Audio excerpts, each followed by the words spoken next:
Hey, everyone. Welcome to Unique Ways with Thomas Gerard, an audio podcast. Got a really awesome guest on today, and I'll describe him briefly. His design interest veered outside the realm of 2D print and screen and into real-world applications.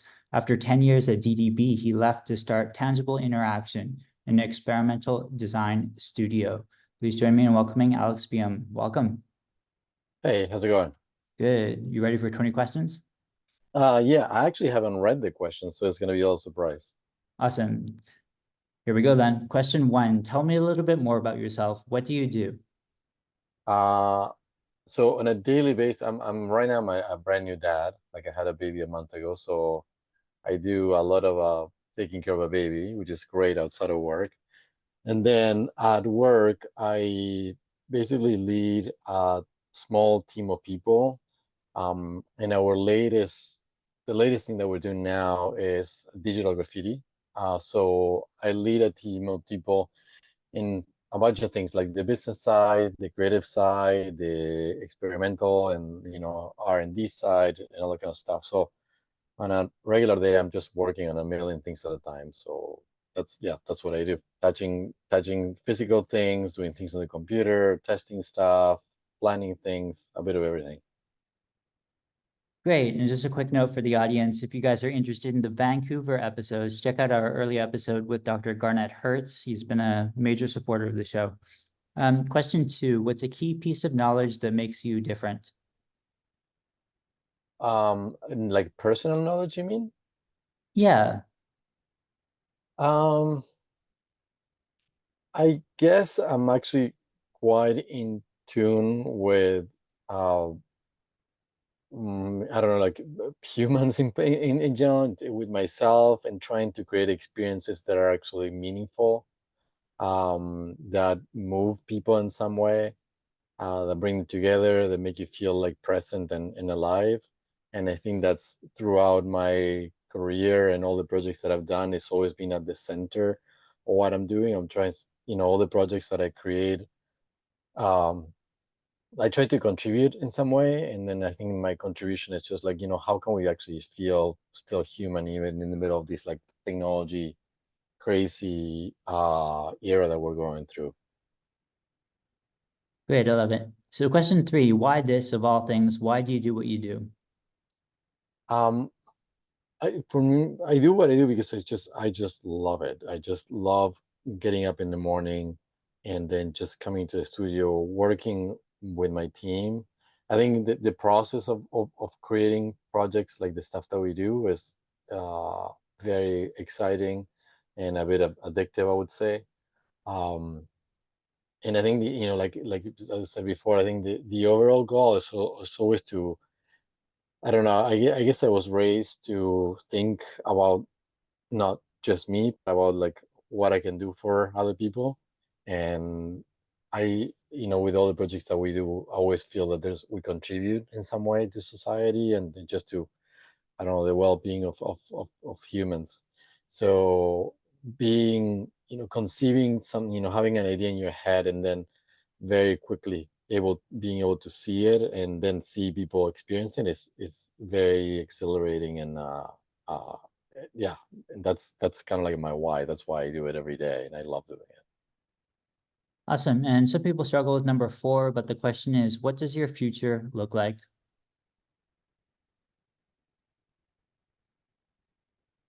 So what does my future look like? I have no Mhm. idea. I'm not a planner whatsoever. I just live like day by day and I have like very short term plans. Somebody was asking like, what do you think we're gonna be in 5 years? I have no clue. And for me, it's all about like always constantly like seeding things out there, and then you never know what's gonna flourish, what's gonna pick up, what's gonna come back, at you, and then where things are gonna go. So I don't know. Great. And five, we say, is unique to this show. And the question is, let's talk about location. How does the notion of place play into what you do? Um, Location for me, like, as we know, is like quite important because a lot of the work that we do is you have to be present to make it happen. So I do a lot of stuff in Vancouver. what I have done a lot of stuff in Vancouver. I really wanna kind of like leave a mark in this city, not just personally, but like us as a team, making this city more interesting, more inclusive, more interactive. And then for the longest time, we did a lot of different installations around the city that people may have seen. Like the latest one was we did a canopy of lights on Robson Street that was there for the winter. But we've done projects with like Science World, we've done project with the Capilano Suspension Bridge, projects with like multiple like BIAs, with the city, with a lot of different things. And I think we have kind of like left a mark in the city. But lately, I'm actually trying to see how what we do can actually go beyond the local. And we've done work internationally for a really long time. Um, but I'm now trying to see, like how can actually, or how can we contribute to other places that are very distant and far away, and make a difference in in people's lives from here. So the local is very important to me, but I think now we're actually starting to think about like how can we make a difference in other places too. Great, I love it. And number 6, if you had to start from the beginning, what advice would you give your former younger self? Um, just everything exactly the way I had done. Like I don't know, like it's whatever. I could have given advice to myself as a younger person, but I was probably not ready to receive any advice. I just needed Mm, to go through my process to get to where I am. So I don't know. Like I feel like everybody gets to where they are, and then you shouldn't have done anything different because otherwise you wouldn't be there. mm. Great. And 7, what's a day in your life like?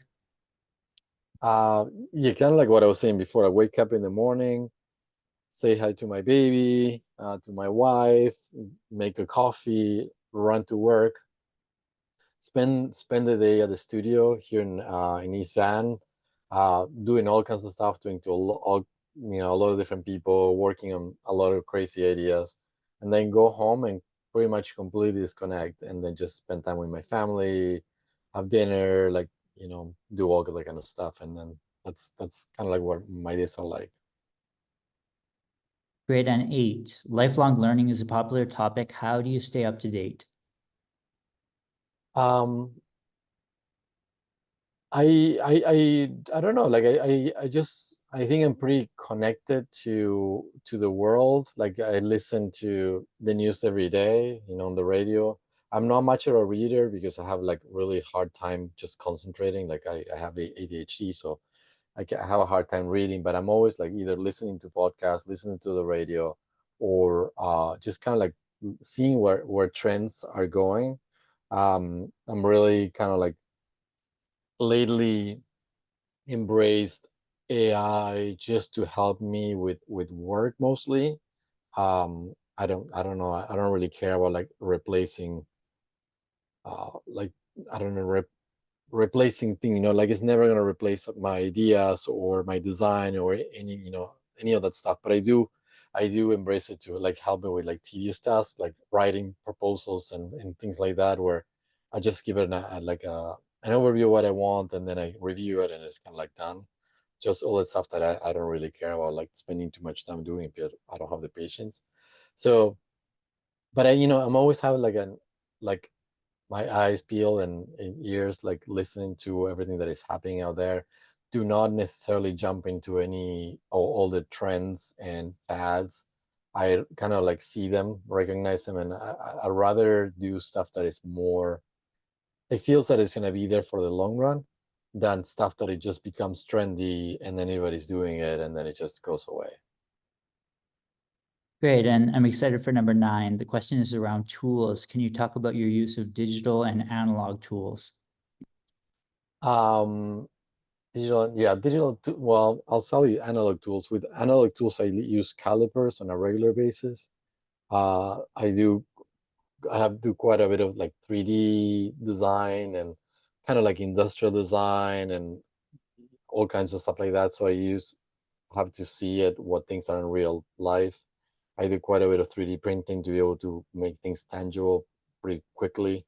Um, and then I do a bit of painting, so I use like graffiti spray, like spray cans for that.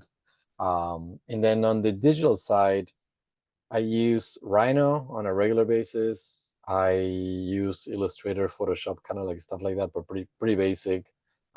Since most of the stuff that we use is more like in real space. Also, I use a lot of power tools like drills and saws and things like that. Um, but yeah, I would say that's about it. And then I do a little bit of programming assisted by ChatGPT, and I prototype a lot of stuff using processing. And then when I need, when I get over kind of like what I want to go, then I actually bring other people in that have much better knowledge of, Arduino processing, Touch Designer, C++, that kind of stuff, Unity, everything. Great. And halfway number 10, how do you deal with work-life or life-work balance? Um, yeah, I don't struggle with that. I think like a long time ago, I learned that I needed to separate the two things and then not take work home. And also when I'm at work, I check in with my wife and my kids, but my head is pretty much at work. So I kind of like switch a flip on and off when I go back home and here. But it hasn't always been like that. Like especially when I got started, I had to do a lot of work at home and a lot of like nights without sleep to get to kind of like where we are. And also like I used to manage a lot. I used to do a lot of stuff myself, and I think I learned to that I'm really good at some things, but I'm not really good at everything. I mean, there's a lot of things I'm really terrible at. So I enlist people to help me with a lot of different things, and that's how I kind of just like unload things to other people, and then they take care of it, and then we come together as a team and make things happen. But I don't need to basically like worry about a lot of stuff all the time. Great. And 11, if you weren't doing what you do now, what might you be doing? Mm, I I think I need to be a creator in something. Even like when I'm at home in the weekends, I'm actually building like a tiny house in the back of our house with my wife, and I do a lot of woodworking and stuff like that. I was born a creator and a maker, and I have always done that. That was like what I played with as a kid. I never really played with like toys. I was always making stuff, and I don't see an option to not be making things. I think that's kind of like who I am. Great. And what would you not like to do with your career? Uh, I don't want to do. I wouldn't like to do. I don't like to do. You wouldn't want to do? Um, I wouldn't want to not be authentic to who I am. I wouldn't want to be like a managerial position, and just like suddenly like just worry about like money and finances, and then just getting the most out of whatever we do. I always want to be like the stuff that I do is just to make sense for me. Like I need to kind of, like I said, make something amazing for everybody, contribute, and that's how I make a difference. Great. And how about a favorite word, quote, or sentence? I don't have any. Do you have a least favorite word, quote, or sentence? No, I don't have favorites of any kind. Though I don't have favorite colors, favorite numbers, favorite places. I don't have favorites. Okay. 15, if you had to pick one word to describe yourself, what word would it be? Uh, Resilient, I think is my word. What keeps you up at night? My baby right now. Do you have a dream you're chasing? Uh, I don't think so. Like I'm not, because I'm always I live kind of in a dream constantly, and the dream changes. So there's no like, oh, I want to make it to the moon. I don't really care about stuff. I just want to I have all these ideas of projects that I want to make, and there's so many things that I haven't come up with that I know they're going to be great too. So it's like I live pretty well in my reality, because my reality is it's tough, and it's a lot of work, and there's always the financial stuff to running a business, stuff like that. But I would say it's pretty dreamy. I get to live like in a pretty like dreamy situation.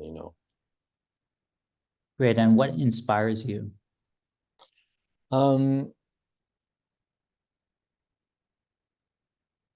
just there's not a lot of external things that inspire me. Like I think I'm just naturally like inspired to do stuff and to do better.